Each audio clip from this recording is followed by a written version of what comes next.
Bismillahirrahmanirrahim. Assalamualaikum warahmatullahi wabarakatuh. Selamat siang, salam sejahtera untuk kita semua. Yang terhormat Ibu Pengampu, yang kami hormati rekan-rekan semua, audiens yang mendengarkan diskusi kami pada hari ini. Pada kesempatan kali ini kami dari kelompok 4, Angkatan 1, Kantor Pencarian dan Pertolongan Kelas A Bandung, Badan Nasional Pencarian dan Pertolongan akan mendiskusikan sebuah materi tentang Smart ASN, yaitu Think Before Posting, Sharing Before Sharing. Pada kesempatan kali ini kita akan mendiskusikan bersama-sama terkait tentang khususnya dalam digitalisasi pemerintahan, yaitu tentang Think Before Posting, Sharing Before Sharing. Lanjut rekan Teguh. Baik, mengapa kita mengambil latar belakang ini, nanti teman-teman bisa menambahkan atau apa namanya menimpa, yaitu dalam upaya mewujudkan tata kelola pemerintahan yang efektif, efisien, dan transparan. Digitalisasi menjadi prioritas strategis baik di tingkat pemerintahan pusat maupun daerah. Transformasi digital melalui sistem e-government, aplikasi pelayanan publik, big data, dan integrasi platform menjadi bukti percepatan ini. Namun, di balik kemajuan tersebut muncul tantangan besar, yaitu ancaman digitalisasi baik dalam bentuk serangan cyber, penyebaran hoax, kebocoran data, hingga pelanggaran etika digital oleh ASN. Ancaman tersebut dapat merusak kepercayaan publik, melemahkan stabilitas layanan, dan mencederai reputasi instansi. Sebagai contoh, teman-teman semua, kemarin baru saja terjadi kasus seorang anggota Basarnas yang menghina institusi kepolisian melalui media sosial atau komentar di media sosial, yang menunjukkan betapa perilaku digital ASN dapat berdampak luas, khususnya bagi instansi maupun antar lembaga. Jika tidak ditangani secara sistematis, maka ancaman semacam ini akan menghambat pencapaian pemerintahan digital yang bersih dan terpercaya. Teman-teman jika ada tanggapan langsung aja ini ya. Analisis kasus metode 5W1H. Yang pertama adalah apa yang terjadi, apa sih yang terjadi pada kasus tersebut gitu kan. Yang saya ketahui sih yang terjadi pada kasus tersebut itu adanya komentar negatif terhadap institusi kepolisian dari salah seorang anggota kita gitu kan, anggota Basarnas atau kakak tingkat kita, senior kita juga, yang menjadikan pembelajaran bagi kita untuk berhati-hati dalam media sosial.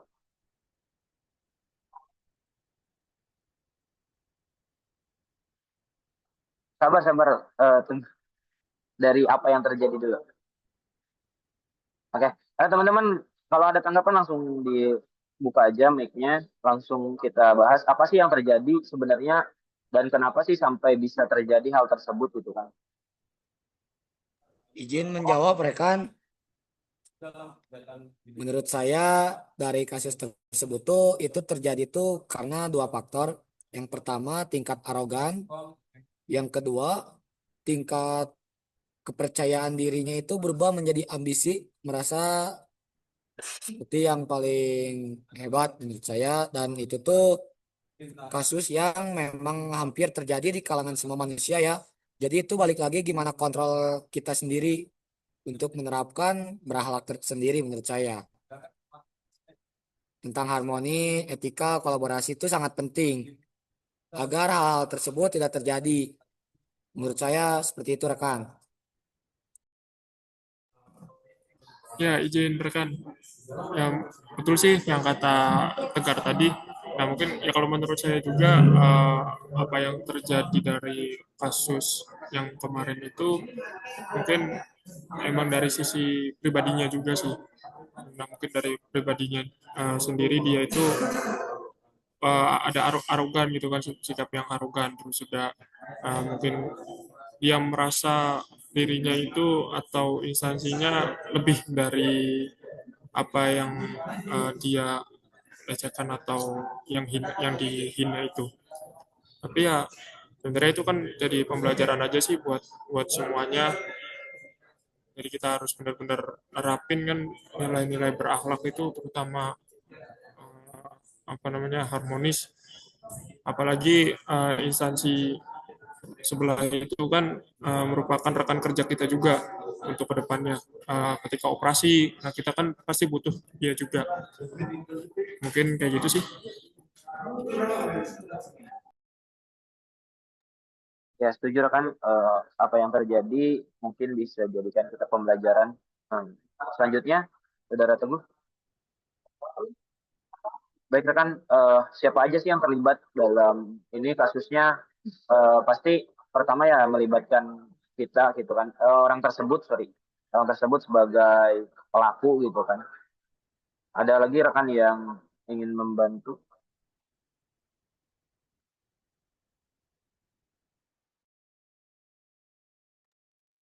Ya, Ya, izin selain menjawab ya. Yang mana ini? yang dulu, siapa aja sih yang terlibat Nah, gitu? menurut informasi berita yang sudah saya baca-baca itu yang terlibat, kita anggaplah ini oknum, janganlah sebuah instansi. Ini hanyalah segelintir oknum dari satu instansi yang menyerang fisik.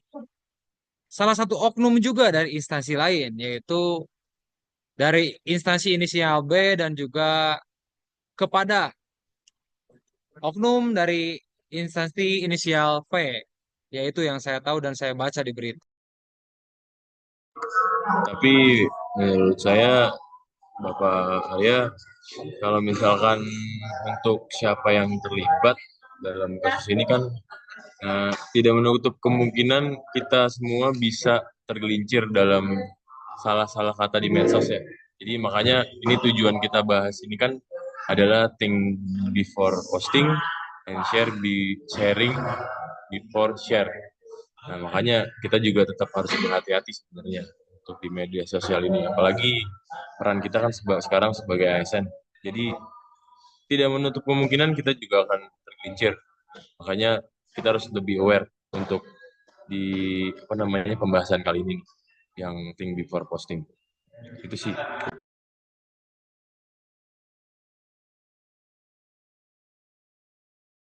Ya, sangat setuju rekan dengan apa yang terjadi. Salah satu yang terlibat juga mungkin ya penyebar beritanya gitu. Ketika ya hal ini gampang sekali gitu kan, gampang sekali kesebar. Ya ujungnya kan sebar kemana-mana gitu dan melibatkan antar instansi bukan hanya perorangan atau oknum tersebut gitu. Baik rekan Teguh, bisa dilanjutkan. Kapan sih kejadiannya?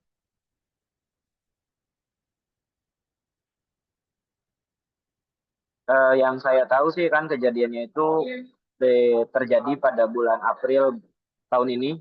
Berarti masih sekitar 3 sampai 4 bulan yang lalu dan masih hangat terjadi, dan ini bisa menjadikan kita pelajaran untuk kedepannya bahwa dalam digital literasi juga penting untuk menjaga tata krama kita gitu.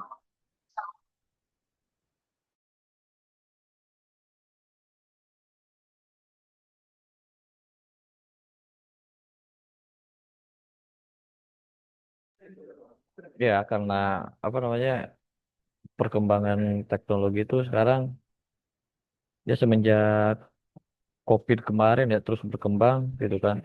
Kapanpun, dimanapun kita masih bisa menggunakan jari kita gitu kan. Seperti halnya ungkapan kalau dulu itu mulutmu harimaumu, sekarang ungkapannya jarimu adalah harimaumu gitu kan. Apa yang diketik itu bisa menjadi rekam jejak dan perlu diperhatikan juga.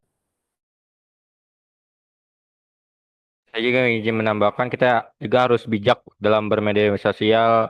Entah memposting sesuatu itu harus dipikir dahulu tuh, berpikir 2 kali atau 3 kali gitu sebelum memposting ke media sosial agar yang kayak hal yang terjadi itu gak berdampak kepada kita gitu. Itu aja sih. Terima kasih rekan. Lanjut rekan Teguh. Di mana kejadiannya? Dan ya kita tahu ini kejadiannya kan di eh, teknologi atau di sosial media gitu kan. Dan ini terjadi di Instagram, sosial media Instagram, yang mungkin teman-teman juga waktu itu kan kita belum masuk ke Basarnas gitu. Ini yang saya tahu ini yang di apa namanya yang di komen tuh influencer instansi juga kan ya? Eh, ada teman-teman yang berpendapat, saya juga Itu sebenarnya orang-orangnya duitnya niat banget. Iya betul, Teguh, betul.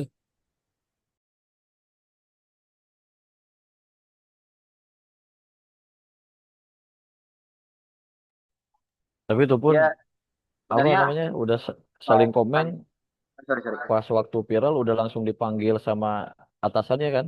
Itu nyebar juga di akun resmi instansi gitu kan. Ya betul Udah ada langsung pemanggilan gitu ya. Ya gak sih? betul betul langsung. Ya betul, setahu saya Ya, juga ya betul. Betul betul saya itu. juga. Jadi Instagram Basarnas juga diserang langsung itu ya. Ya, jadi langsung meluas ya. Mungkin dua-duanya sama-sama influencer atau bagaimana saya juga kurang mengerti. Cuman yang saya tahu dari pihak eh, itunya polisinya instansi kepolisiannya itu influencer juga kalau nggak salah ya. Di komen di Instagramnya kalau nggak salah. Langsung lebar.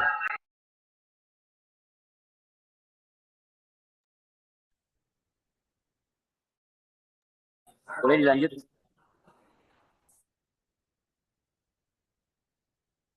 Why?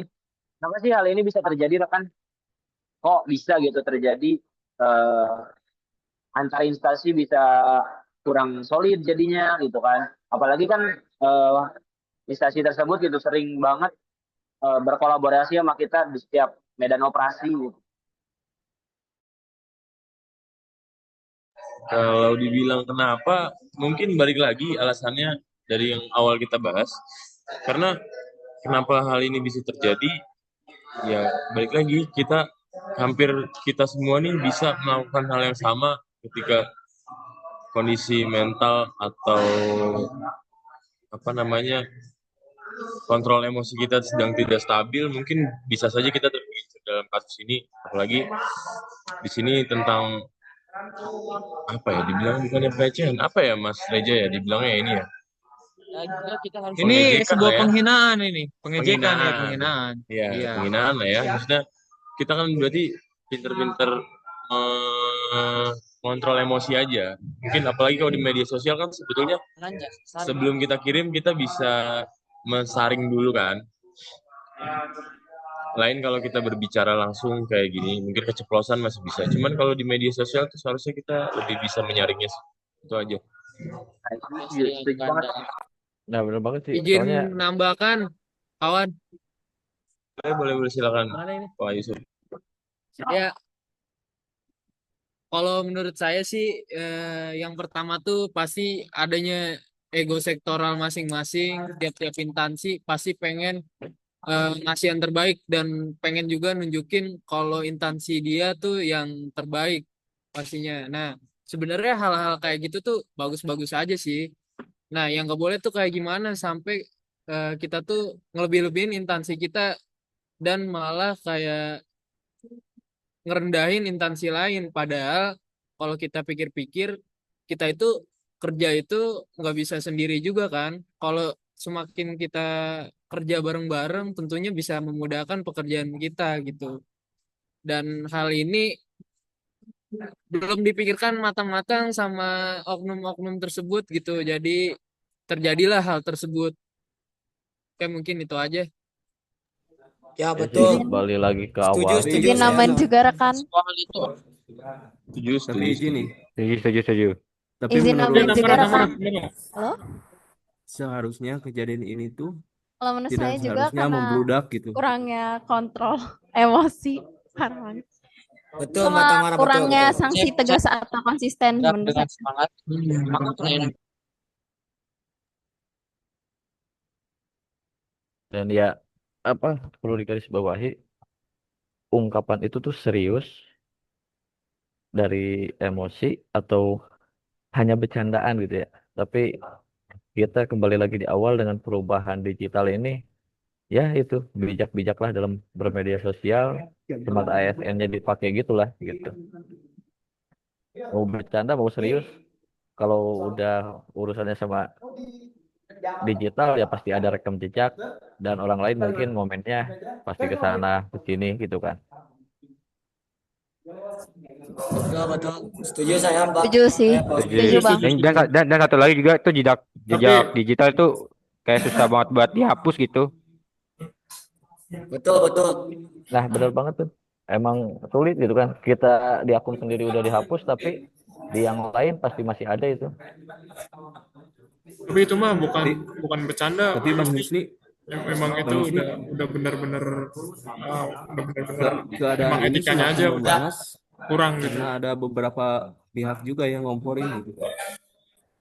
Seharusnya masalah ini, kejadian ini bisa diredam secara intim gitu antara pihak satu dengan pihak yang lainnya.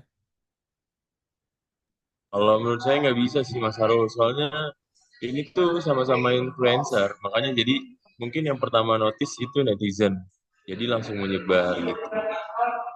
Soalnya kecuali kalau orang biasa, soalnya dia juga influencer terkenal juga menurut saya, yang suka bantu-bantu orang gila ya, ya orang gangguan kejiwaan kan ya, Betul betul betul. setahu saya yang di komen tuh.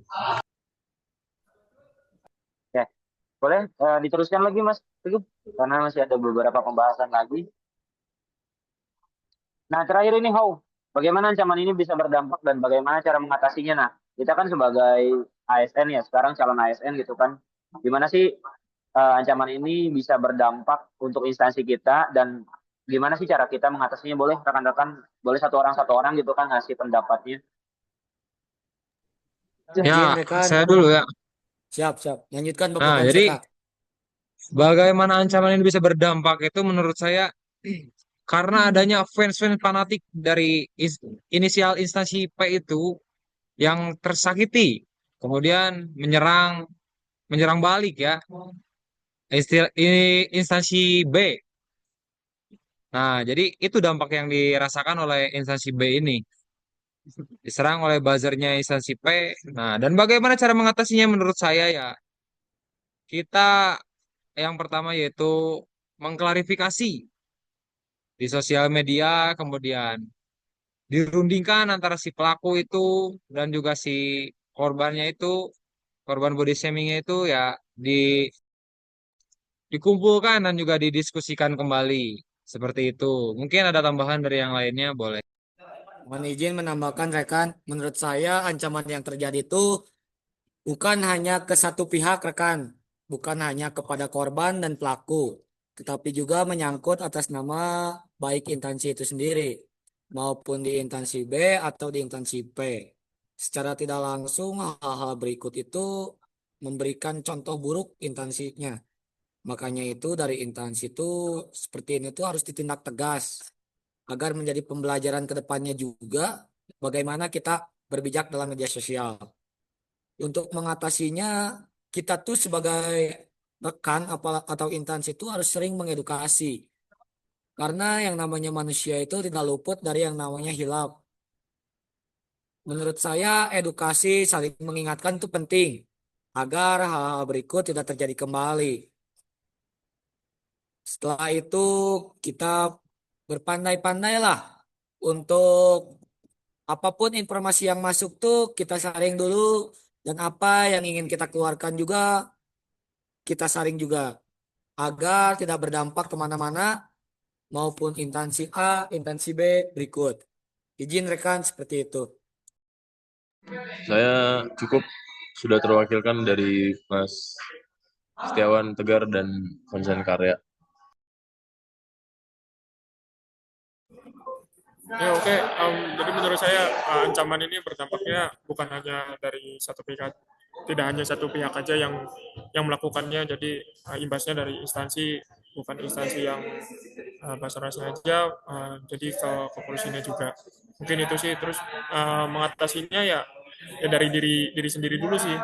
Jadi diri sendirinya kita harus benar-benar ditanamkan untuk berperilaku yang lebih baik lagi, tidak melakukan hal-hal yang serupa. Mungkin gitu sih. Ya, soalnya kan ketika kita udah masuk ASN, kita bukan membawa lagi nama individu, tetapi kita sudah membawa nama instansi kemanapun. kita berada gitu.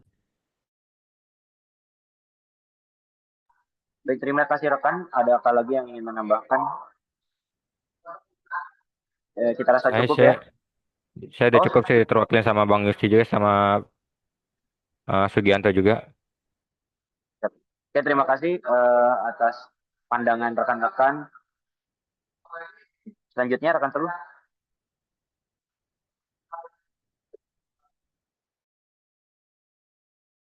Ya, untuk solusi dan strategi mengatasinya sebenarnya tadi kan udah kita sama-sama sampaikan. Boleh dilanjutkan aja lagi rekan Teluh. Nah, kesimpulan kalau ada satu patah dua patah kata yang bisa disampaikan oleh rekan-rekan, boleh. Yang saya sampaikan sedikit mungkin ya rekan. Eh, Berjagalah nama baik instansi kita dengan cara ya kita ikuti pelatihan-pelatihan saat ini yang bisa kita lakukan gitu kan. Jagalah diri kita baik-baik agar instansi kita juga bisa baik ke depannya. Ya, Oke, betul, betul. menurut saya tuh seperti kata Bang Husni, jari itu sekarang bisa membawa celaka ya, bukan hanya dari mulut. Dan tentunya kita harus menjaga nama baik instansi karena bagaimanapun ini sumber penghasilan kita untuk nafkah baik keluarga maupun untuk anak di rumah. Seperti itu sih, kita harus berpandai-pandai. Mungkin seperti itu. Oke, terima kasih rekan-rekan semuanya. Begitulah diskusi kita pada siang hari ini. Terima kasih rekan-rekan kelompok 4 Angkatan 1 dari kantor SAR Bandung. Saya ucapkan terima kasih sebanyak-banyaknya. Juga kami ucapkan terima kasih kepada Ibu Pengampun atas perhatian dan kerjasama dari semua pihak. Kami ucapkan terima kasih. Saya mewakili rekan-rekan ucapkan permohonan maaf yang sebesar-besarnya bila mana ada kesalahan baik dalam ucapan maupun dalam tingkah laku kami. Terima kasih. Assalamualaikum warahmatullahi wabarakatuh. Afignam Jagat Samagram. We are family, professional, modern, Neruji. Teruji. Teruji.